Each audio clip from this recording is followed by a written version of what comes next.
अनंत आकाश में जहां तारे जन्म लेते हैं और आकाशगंगाएं अपनी धुन में घूमती रहती हैं, वहीं एक शक्ति है, शांत लेकिन सर्वशक्तिमान। वही शक्ति है महादेव। कहा जाता है कि जब ब्रह्मांड में अराजकता बढ़ जाती है, जब संतुलन बिगड़ने लगता है, तब शिव अपने ध्यान से जागते हैं। एक बार की बात है, ब्रह्मांड में अंधकार फैलने लगा था, ग्रह अपनी दिशा खो रहे थे, तारे बुझने लगे थे और समय की गति अस्थिर हो गई थी। देवता चिंतित थे, ऋषि मुनि तप कर रहे थे, लेकिन समाधान कहीं नहीं था। तभी कैलाश पर्वत पर गहरे ध्यान में लीन महादेव की जटाओं से एक हलचल हुई। उनकी जटाओं में बहने वाली मां गंगा अचानक तेजी से बहने लगी, मानो कोई संदेश दे रही हो। चंद्रमा, जो उनकी जटाओं पर विराजमान था, अपनी शीतल रोशनी से पूरे ब्रह्मांड को शांत करने की कोशिश कर रहा था। और तभी महादेव ने अपनी आंखें खोली। उनकी तीसरी आंख के खुलते ही ब्रह्मांड में एक तेज प्रकाश फैल गया। वो प्रकाश सिर्फ रोशनी नहीं था, वो चेतना थी, संतुलन था, सत्य था।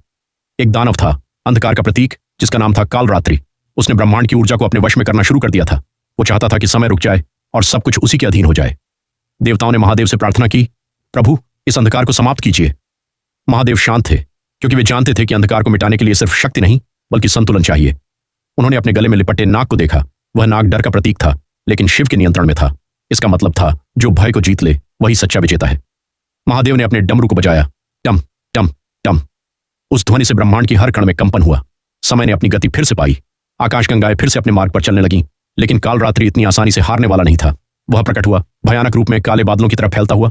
उसने कहा, शिव, मैं इस ब्रह्मांड का नया स्वामी हूं। महादेव मुस्कुराए। स्वामी बनने के लिए पहले स्वयं पर नियंत्रण होना चाहिए। और तभी महादेव ने अपनी तीसरी आंख खोली। उस आंख से निकली अग्नि ने कालरात्रि को घेर लिया, लेकिन वो अग्नि उसे जलाने के लिए नहीं थी, बल्कि उसकी नकारात्मक ऊर्जा को शुद्ध करने के लिए थी। धीरे धीरे कालरात्रि का अंधकार प्रकाश में बदलने लगा। वह शक्ति जो विनाश चाहती थी, अब सृजन का हिस्सा बन गई, और तभी ब्रह्मांड में फिर से संतुलन स्थापित हो गया। कहानी का सार, महादेव हमें यह सिखाते हैं कि अंधकार को खत्म करने के लिए सिर्फ लड़ाई नहीं, समझ और संतुलन जरूरी है।